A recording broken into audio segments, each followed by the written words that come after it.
ಕರ್ನಾಟಕ ಸರ್ಕಾರ ವತಿಯಿಂದ ನೀಡಲಾದಂತಹ BLS ambulance ಅನ್ನು ಇವತ್ತು ಲೋಕಾರ್ಪಣೆಗೈದಿದ್ದಾರೆ ನಮ್ಮ ನೆಚ್ಚಿನ ಶಾಸಕರಾದ ಶ್ರೀ ಅಶೋಕ್ ಕುಮಾರ್ ಅವರು. ನಾನು ಇಲ್ಲಿ ಸರ್ ತಮಗೆ ಸ್ವಾಗತ. ಹಾಗೆ ಇಲ್ಲಿ ಬಂದಿರುವಂತಹ ಎಲ್ಲ ನಮ್ಮ ಆರೋಗ್ಯ ರಕ್ಷಾ ಸಮಿತಿಯ ಸದಸ್ಯರು ಹಾಗೂ ಸೇರಿರುವ ಎಲ್ಲರಿಗೂ ನಾನು ಸ್ವಾಗತವನ್ನು ಬಯಸ್ತಾ ಇದ್ದೇನೆ. ಸರ್, ವೆಹಿಕಲ್ ಅನ್ನು ಲೋಕಾರ್ಪಣೆಗೆ ಅಂತ ಕೇಳಿಕೊಳ್ತಾರೆ.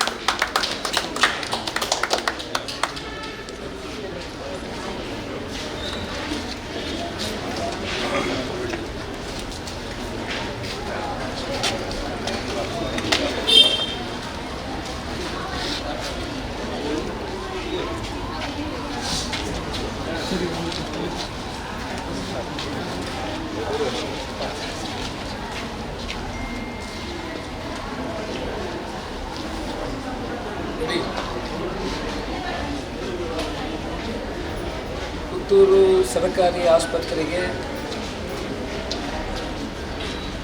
ಒಂದು ಹೊಸ ಆಂಬ್ಯುಲೆನ್ಸ್ ಬಂದಿದೆ. ಅದನ್ನು ಇವತ್ತು ಲೋಕಾರ್ಪಣೆ ಮಾಡುವಂಥ ಕೆಲಸವನ್ನು ನಾವಿಲ್ಲಿ ಮಾಡಿದ್ದೇವೆ. ಈ ಕಾರ್ಯಕ್ರಮದಲ್ಲಿ ಡಾಕ್ಟರ್ ಪುತ್ತೂರಾಯ ಅವರಿದ್ದಾರೆ. ಆನಂತರ ನಮ್ಮ ಆರೋಗ್ಯ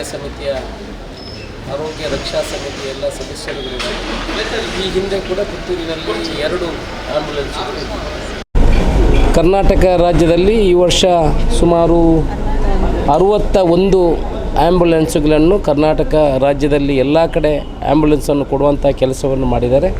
ಅದರಲ್ಲಿ ದಕ್ಷಿಣ ಕನ್ನಡ ಜಿಲ್ಲೆಗೆ 3 ಆ್ಯಂಬುಲೆನ್ಸನ್ನು ಕೊಟ್ಟಿದ್ದಾರೆ. ಒಂದು ಪುತ್ತೂರಿಗೆ, ಒಂದು ಸುಳ್ಯಕ್ಕೆ, ಒಂದು ಬಂಟ್ವಾಳಕ್ಕೆ.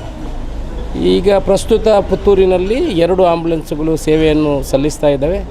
ಈಗ ಹೆಚ್ಚುವರಿಯಾಗಿ ಒಂದು ಆ್ಯಂಬುಲೆನ್ಸನ್ನು ಕೊಟ್ಟಿದ್ದಾರೆ. ಆದರೆ ಪುತ್ತೂರಿಗೆ 2 ಆ್ಯಂಬುಲೆನ್ಸ್ಗಳ ಅವಶ್ಯಕತೆ ಇರೋದರಿಂದ ಒಂದು ಆ್ಯಂಬುಲೆನ್ಸನ್ನು ಮುಂದೆ ದಿವಸದಲ್ಲಿ ಬೆಳ್ಳಾರಿಗೆ ಇಲ್ಲ ಬೇರೆ ಕಡೆ ಎಲ್ಲಿ ಅವಶ್ಯಕತೆ ಇದೆ ಅಲ್ಲಿಗೆ ಕೊಡುವಂಥ ಕೆಲಸವನ್ನು ಮಾಡ್ತಾರೆ. ಉಚಿತವಾಗಿ ಈ ಸೇವೆಯನ್ನು ಇಲ್ಲಿ ಕೊಡುವಂಥ ಕೆಲಸವನ್ನು ಮಾಡ್ತಾಯಿದ್ದೇವೆ. ಜನಸಾಮಾನ್ಯರು ಇದರ ಪ್ರಯೋಜನವನ್ನು ಪಡ್ಕೊಳ್ಬೋದು. ಇಲ್ಲಿ ಈಗ ಇವತ್ತು ಲೋಕಾರ್ಪಣೆಗೊಂಡಂಥ ಈ ಆ್ಯಂಬುಲೆನ್ಸ್ನಲ್ಲಿ ಸುಸಜ್ಜಿತವಾದ ಎಲ್ಲ ವ್ಯವಸ್ಥೆಗಳು ಅದರಲ್ಲಿದೆ. ಆ ಪ್ರಯೋಜನಗಳನ್ನು ಜನ ಈಗ ಆ್ಯಂಬುಲೆನ್ಸ್ಗಾಗಿ ಪ್ರೈವೇಟ್ ಆ್ಯಂಬುಲೆನ್ಸ್ಗೆ ಹೋಗೋದನ್ನು ನಿಲ್ಲಿಸಿ ಸರ್ಕಾರಿ ಆ್ಯಂಬುಲೆನ್ಸ್ಗಳು ಇಲ್ಲಿಯೂ ಇದೆ. ಉಪ್ಪಿನಂಗಡಿಯಲ್ಲಿ ಉಚಿತ ಆ್ಯಂಬುಲೆನ್ಸ್ ಇದೆ. ಬೇರೆ ಬೇರೆ ಆಸ್ಪತ್ರೆಯಲ್ಲಿ ಬೇಕಾದಷ್ಟು. ಆನಂತರ ನಮ್ಮ ಇನ್ನೊಂದು 108 ಅದರಲ್ಲೂ ಕೂಡ ಆ್ಯಂಬುಲೆನ್ಸ್ ಇದೆ. ಸರ್ಕಾರಿ ಯೋಜನೆಗಳನ್ನು ಪಡ್ಕೊಳ್ಳಲಿಕ್ಕೆ ಜನ ಹಿಂದೆ ಮುಂದೆ ನೋಡಬಾರ್ದು. ಈ ಪ್ರಯೋಜನವನ್ನು ಜನಗಳು ಪಡ್ಕೋಬೇಕು. ಯಾಕಂದರೆ ಒಂದಷ್ಟು ಜನ ಆ್ಯಂಬುಲೆನ್ಸ್ ಇಲ್ಲ, ಬೇರೆ ಬೇರೆ ಪ್ರೈವೇಟಿಗೆ ಆದಷ್ಟು ಮೊರೆ ಹೋಗುವಂಥ ಸಮಯ ನಾವು ನೋಡಿದ್ದೀವಿ. ನಮ್ಮ ಕಡೆ ಸರ್ಕಾರದ ಆ್ಯಂಬುಲೆನ್ಸ್ಗಳು ಬೇಕಾದಷ್ಟಿದೆ. ಇದನ್ನು ಪಡ್ಕೊಳ್ಳುವಂಥ ವ್ಯವಸ್ಥೆಯನ್ನು ಇದನ್ನು ಉಪಯೋಗವನ್ನು ಪಡ್ಕೊಳ್ಬೇಕು. ಇವತ್ತು ಲೋಕಾರ್ಪಣೆ ಮಾಡಿದಂಥ ಈ ಆ್ಯಂಬುಲೆನ್ಸ್ಗಳು ಜನರಿಗೆ ಅದು ಬಳಕೆ ಆಗಲಿ, ಆದರೆ ಜಾಸ್ತಿ ಜನ ಹೋಗುವುದು ಬೇಡ. ಹೋದವರೆಲ್ಲ ಅದರಲ್ಲಿ ಹುಷಾರಾಗಿ ಬರಲಿ ಅಂತ ಶುಭವನ್ನು ಕೊಡ್ತೇವೆ.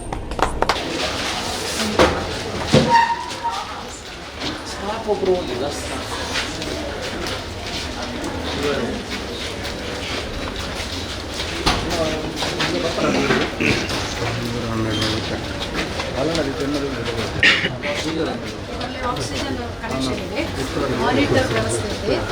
ಅದೇ ರೀತಿಯಾಗಿ ಪಲ್ಸ್ ಆಕ್ಸಿಮೀಟರ್ ಅಂತೇಳಿ ಇಂಜೆಕ್ಷನ್ ಎಲ್ಲ ಕೊಡಲಿಕ್ಕೆ ಇಡುವಂಥ ಒಂದು ಉಪಕರಣ ಅದು ಇದೆ. ಮತ್ತು ಸಕ್ಷನ್ ಆಪ್ರೇಟರ್ಸ್ ಅಂತೇಳಿ ಅದು ಇದೆ. ಮತ್ತು ವೇಸ್ಟ್ ಅದು ಯಾವುದಾದ್ರೂ ಸೊಲ್ಯೂಷನ್ ಸಿಕ್ಕಿಕೊಂಡ್ರೆ ಆಸ್ಪಿರೇಟ್ ಮಾಡಲಿಕ್ಕೆ ಗಂಟ್ಲಿಂದ ತಗೊಳ್ಳಿಕ್ಕೆ, ಪಾಯ್ಸನಿಂಗ್ ಎಲ್ಲ ಇದ್ದವರಿಗೆ ಸೆಕ್ರೇಷನ್ ಮಾಡ್ಕೊಳ್ಳಿಕ್ಕೆ ಅದು ವಾಶ್ ಬೇಸಿನ್ಸ್ ಇದೆ. ಅದೇ ಥರದ ಡಸ್ಟ್ ಬಿನ್ಸ್ ಮತ್ತು ಇಟ್ಕೊಳ್ಳಿಕ್ಕೆ ಬೇಕಾದಂಥ ಲಾಕರ್ಸ್ ಎಲ್ಲ ಇದೆ.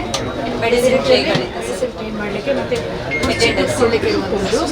ಹೌದು, ಟ್ರಾಲಿ ಇದೆ. ಸ್ಪೈನ್ ಬೋರ್ಡ್ ಫೈನಲ್ ಇಂಜುರಿ ಅವರಿಗೆ. ಅದೇ ಥರ ಅದಕ್ಕೆ ಅಸೆಸರೀಸ್ ಬೇಕಾದಷ್ಟೆಲ್ಲ ಬ್ಯಾಗುಗಳಲ್ಲಿ ಬೇಕಾದಂಥ ಕೆಲವೆಲ್ಲ ಉಪಕರಣಗಳು ಇದೆ.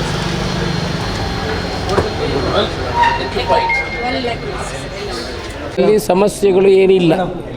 ಒಳ್ಳೆಯ ರೀತಿಯಲ್ಲಿ ಎಲ್ಲ ಸರ್ಕಾರಿ ಆಸ್ಪತ್ರೆಗೆ ಹೋಲಿಸಿದರೆ ಈ ಆಸ್ಪತ್ರೆಯು ಒಳ್ಳೆಯ ರೀತಿಯಲ್ಲಿ ನಡೀತಾ ಇದೆ.